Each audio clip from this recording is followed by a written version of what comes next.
All right, now to our first conversation. The World Bank has highlighted that inefficient logistics significantly contributes to food insecurity in Africa.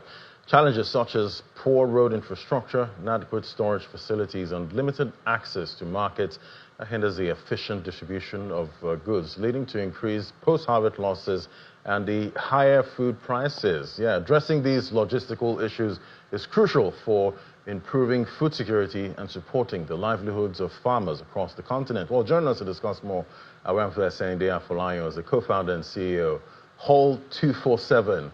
Join me right here in the studio. It's great to have you. Thank you so much. I'm pleasure having you. Yeah, so, you know, I'm getting so used to talking about higher prices at this point. It's almost becoming a part of me now, since we've been, battling, high inflation.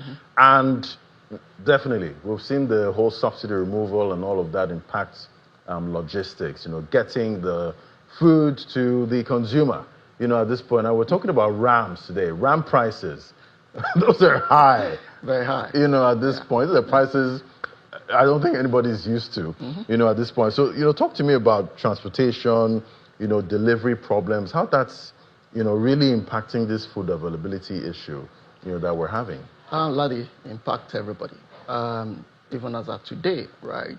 Because there's a lot of inefficiency in terms of the logistics and infrastructure, right? And I'm sure you saw the traffic coming here. Oh yeah, it took me 3 hours to get here, So part of the problem, right? And the truth is, it's cut across, right? Because these farmers don't have access good road networks, where they can easily get their goods to the market on time. And even beyond this is the fact that there are a lot of, lack of visibility, right, across the entire value chain, where smallholders farmers, particularly the, perishables, they don't have access to good storage system, where some of these perishables, before they get to the market, over 40% gets spoiled. But is this a Nigerian problem or an African problem? Is this what you're seeing in other African countries? Oh yes, it cut across.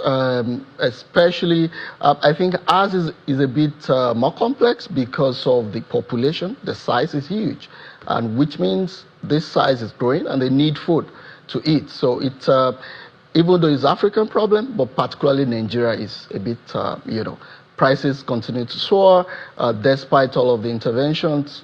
But no matter how you produce this food, right, without efficient logistics, it's just the price will keep soaring. Right, and talking about efficient logistics now, there's also that, we're seeing that, sending food around Africa, it takes longer if you're than the time when you're trying to send food to Europe. Oh yeah, and that's outside the continent. At this point, help us understand that. I mean, you saw the World Bank report. That report is spot on. Without efficient logistics, we're going nowhere. And I was recently in African CEO Forum in Abidjan, and at the center of the conversation is this after, where there not being enough integration, across multiple markets in terms of movement of goods, right? And that really, contribute to what we're seeing on the market. Right, and talking about post-harvest losses, that's one that's been with us for the longest time, at this point. Are you seeing any improvements there? Do you think the farmers are, getting more creative, even with their limited resources in, stopping post-harvest losses, or what are you seeing? Well, I mean, taking a platform, for instance, where we connect businesses to logistic assets such as trucks and warehouses, right?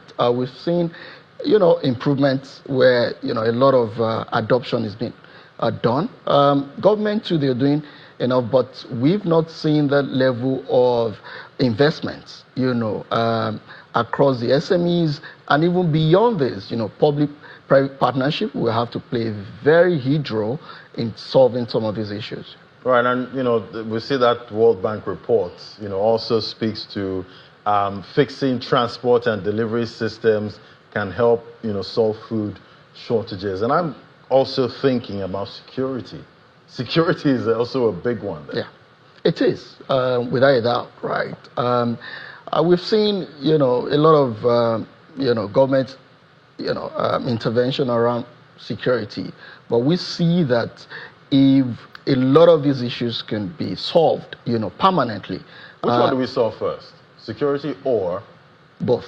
We have to do both, right? Because infrastructures is a big issue. And also, without the farmers going into the farm to plant, then he's not going to, this is one of the things that, but beyond this is the efficient movement of these goods.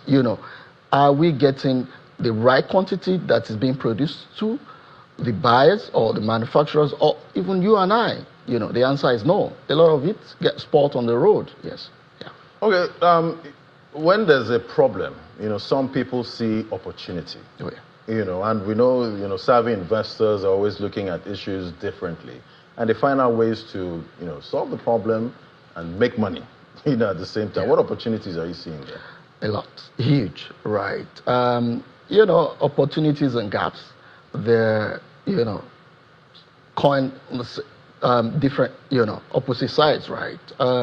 So what we've seen is that if the growing population, where we're having over 200 people, they need food.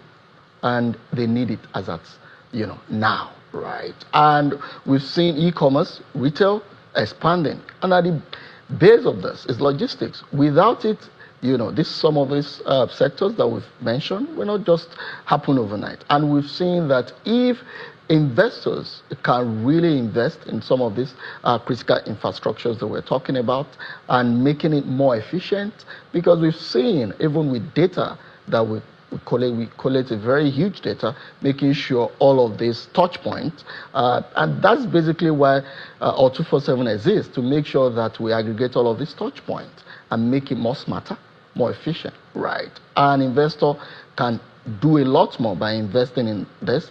Investment in logistics is like investing in national resilience, right? Because without it, people will go hungry. Yeah, and talking about the processes, when it comes to the value chain, yeah, in the logistics industry, what role is technology playing? Are you seeing technology playing a major role? Oh, yes. Right now? Is it looking more futuristic, than we're used to? Oh, yeah. I will give an example. Since we started, we've been able to, reduce the turnaround time by over 300%. How are we able to do this? By just coordinating the transportation and the warehousing. Right. Without this, because there are a lot of the critical touch points must be brought together and make it more smarter, more efficient. So we've seen a lot of more of adoption in terms of technology usage. And beyond this, imagine all of these warehouses being smarter, right? Having the right energy mix in terms of usage. It reduces, the price of food. Yeah. Right. And what are you seeing, going forward at this point? Because, we know the problems are there. The gaps are there, but you've talked about some of the opportunities and why investors, should be looking this way. What are you seeing, going forward? 2025, we're almost getting to the middle of it, at this point. It's scary. In 2050, the urban population is projected to double, right? And which means a lot of people need this food, and they need it as at, now in terms of making it more efficient. So where I see, the sector going, especially if, the government can, all of these governments, I'm not talking of Nigerian government alone, across Africa, they can come together, make the integration happen. Everybody is talking about after.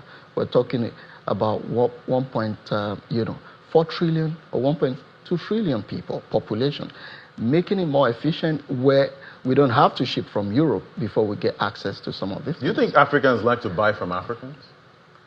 I think they do, if given the opportunity. But I'll tell you, for you to move from here to Chad, there are a lot of bottlenecks. And that's why Haul247 is there to just make sure that all of these touch points is more agile and more, flexible. Right. Hopefully, in a couple of years, we're not talking about this same problem hopefully we've solved it because it seems to have been there for the longest time. Yes. But it was great having this conversation with you. Thank you so much, Sehinde Afolayan, as the co-founder and CEO of Haul247. Thank you so much. For coming on today. Oh, it's a pleasure having me.